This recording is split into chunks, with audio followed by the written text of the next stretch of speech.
Chapter 5. The National Uprising of 1857. In 1857, there was a great uprising that shook the very foundation of the British rule in India. This uprising was not a sudden development. There had been many revolts against the British previously. The revolts before 1857. Wherever the British had established their power in India, people had to suffer the ill effects of British governance. Therefore, they rose against the British. People belonging to different groups such as peasants, artisans, Adivasis, fakirs and soldiers revolted against the British. Peasants were exploited during the East India Company's rule. Therefore, there was a deep discontent amongst them. In the period from 1763 to 1857, the peasants in Bengal rose in rebellion under the leadership of the sannyasis first and later that of the fakirs. Similar revolts took place in Gujarat, Rajasthan and South India as well. The Adivasis and the forest-dwelling tribes in India also challenged British power. The British laws had deprived them of their right to earn a livelihood from the forest wealth. The Kolams of the Chota Nagpur region, the Gonds of Odisha, the Kolis, Bhils and the Ramoshis of Maharashtra revolted against the British. The Santhals in Bihar rose in rebellion on a very large scale. For several years, the British had to undertake military campaigns to suppress their revolt. The uprising of Umaji Naik in Maharashtra was also very fierce. He organized the Ramoshis and revolted against the British. He issued a proclamation making an appeal to the people to fight against the British and to overthrow their rule. He was hanged in 1832. The Gadkaris in the Kolhapur region and the Fond Sawants in the Konkan revolted against the British. Before 1857, some landlords, princes and rulers in different parts of India had also risen against the British repression. The Indian soldiers in the British Army had also revolted against their officers time and again. Two of these revolts, one at Vellore in 1806 and the other at Barakpur in 1824, were of a very intense nature. All these revolts against the British were of a localized character and isolated ones. Therefore, the British could suppress them. But even then, the discontent among the people was only suppressed. It did not die out. This simmering discontent finally exploded in the form of the uprising of 1857. It was as if a spark had suddenly set a storehouse of ammunition on fire. In 1857, the anti-British discontent seething in the different sections of the Indian society burst out in the form of an unparalleled armed revolt. The causes for the uprising of 1857. In the pre-British period, a change in the ruling power did not affect the life of the village community.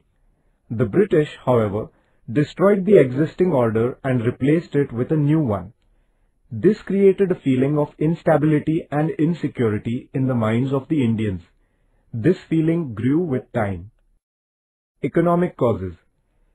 Because of the new revenue system introduced by the British, the peasants were impoverished.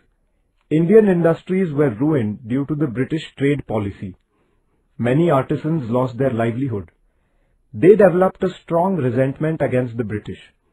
The soldiers who were in the service of the princely states became jobless when the British brought these states under their possession.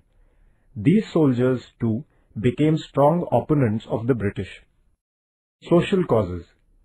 The British rulers interfered in many traditions and customs in the Indian society. They made acts like the Sati Prevention Act and the Act allowing widow marriages. People thought that the alien government was trying to destroy their way of life by passing such acts. They resented it. Political causes. From 1757 onwards, the British had destroyed many Indian kingdoms. Between 1848 and 1856, Lord Dalhousie abolished many more states. He dethroned the Nawab of Awadh under the pretext of mismanagement and took possession of his princely state.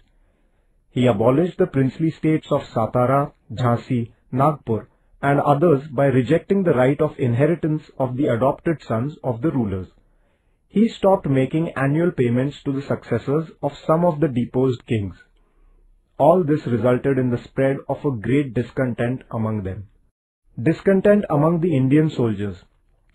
The British officers treated their Indian soldiers with contempt. No post higher than that of a subedar was ever given to them. Indian soldiers were paid less salary than their white counterparts. The allowances initially paid to them were also reduced gradually. On account of many such reasons, the feeling of discontent among the Indian soldiers grew stronger. The immediate cause. In 1856, the British gave the Indian soldiers long-range Enfield rifles and a new type of greased cartridges to be used in them. The soldiers had to bite open these cartridges. The news that the greased covering of the cartridges contained the fat of cows or of pigs hurt the religious sentiments of the Hindus as well as the Muslims, and the soldiers were enraged. The flare-up. The first salvo of the uprising was fired on 29 March 1857 in the Barakpur cantonment. The British officer who was forcing the use of these cartridges was shot by Mangal Pandey. Mangal Pandey was arrested and hanged. This news spread to other military cantonments in the country like wildfire. The entire battalion of Indian soldiers in Meerut cantonment rose in revolt. The soldiers began their march towards Delhi. On the way, they were joined by thousands of common people. As they reached Delhi, the Indian soldiers from the British cantonment there joined them. Bahadur Shah Jafar, the Mughal emperor, was given the leadership of this uprising. He was proclaimed the Emperor of India. The scope of the revolt. The revolt spread to the whole of North India in no time. Indian soldiers in the British cantonments, right from Bihar up to Rajasthan, raised the standard of revolt. Many people joined them. Within a period of 3 to 4 months after the revolt began in May, it spread to East Punjab, the areas around Delhi, Rohilkhand, Bundelkhand, Allahabad, Awadh and West Bihar. The uprising also spread to South India. There were revolts at places like Nagpur, Satara, Kolhapur and Nargund. Women also took part in the 1857 uprising. Local revolts like the uprising of the Bhils in Khandesh under the leadership of Kajar Singh and the one in the Satpura region under Shankar Shah were crushed by the British. About 400 Bhil women had taken part in the uprising in Khandesh. Leadership of the revolt. Though the Mughal emperor was given the leadership of the revolt, the uprising was actually led by Nana Sahib Peshwa, Tatya Tope, Rani Lakshmibai, Begum Hazrat Mahal, Maulavi Ahmadullah, Kunwar Singh and the Mughal commander Bakht Khan. The intensity of the uprising was greater in Delhi, Kanpur, Lucknow, Jhansi and the West Bihar regions. Bakht Khan shouldered the responsibility of defending Delhi. The British concentrated all their might on capturing Delhi. They captured Delhi in September 1857. They arrested Bahadur Shah and killed his sons. Nana Sahib Peshwa and Tatya Tope led the revolt in the Kanpur region. Rani Lakshmibai of Jhansi proclaimed the independence of Jhansi and went to war against the British. Kunwar Singh, the landlord of Jagdishpur in Bihar, himself took up arms against the British. In Rohilkhand, Maulavi Ahmadullah inspired the people to rise against the British. Suppression of the uprising. The rebels and their leaders fought against the British, putting their own lives at stake. But the British soon overcame the initial shock of the sudden uprising. Within the next 6 months, the picture began to change. The British recaptured most of the important places they had lost. Rani Lakshmibai, Kunwar Singh and Ahmadullah lost their lives on the battlefield. Bahadur Shah was put in prison at Rangoon. Nana Sahib and Begum Hazrat Mahal took asylum in Nepal. Tatya Tope continued his fight against the British for more than 10 months. However, due to treachery, he fell into the hands of the British. The British then hanged him. Thus, the British had suppressed the uprising ruthlessly by the end of 1858. The nature of the uprising. The uprising of 1857 began as an outburst of the discontent of the Indian soldiers. Later, common people like peasants, artisans and craftsmen also joined the rebellion. Landlords, princes and members of royal families also joined the revolt. It was a great armed struggle of the Indians to free themselves from the oppressive domination of the British. Hindus, Muslims, members of various castes and tribes, the nobility and the common people all took part in the uprising.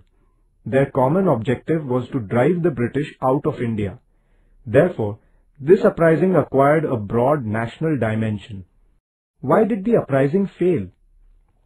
The revolt of 1857 was an event of great magnitude, but it did not end the British rule in India.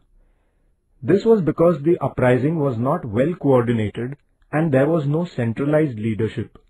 Those who fought in the uprising did not have sufficient arms. The educated Indians and a majority of the rulers of the princely states kept themselves away from the uprising. On the other hand, the British had a unified leadership, a disciplined army, modern weapons and experienced commanders. They had control over transport and communication. Therefore, the Indians were unable to overcome them. Although the uprising failed, the sacrifice of those who fought in the uprising was not in vain. It inspired the future generations of Indians. The British power was shaken due to this revolt. The effects of the uprising. The uprising of 1857 had far-reaching effects. The rulers in Britain realized that the uprising was the result of an intense feeling of discontent against the British among the Indians. They were convinced that the British power in India was not safe in the hands of the East India Company. Therefore, in 1858, they passed the Act of abolishing the rule of the East India Company in India. The British Parliament took charge of the affairs of India. Queen's Proclamation. In November 1858, Queen Victoria of England issued a proclamation addressing the Indian people. She declared that the Indian people were her subjects and that no discrimination would be made amongst her subjects on account of race, religion, caste or place of birth, and further that the government jobs would be given strictly according to merit.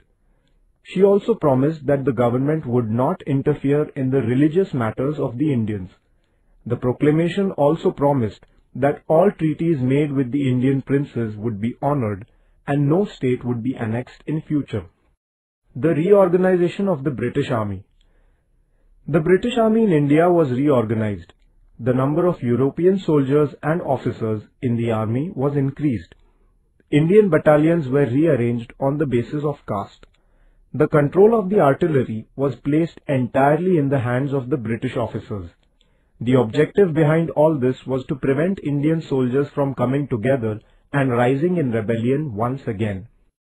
Change of policy. After 1857, the British made changes in their internal policy also. They decided not to interfere with the social matters in India. But at the same time, the British government constantly tried to prevent the Indians from being socially united. The British resorted to the policy of divide and rule in order to consolidate their empire in India. The uprising of 1857 had a deep impact on the Indians also.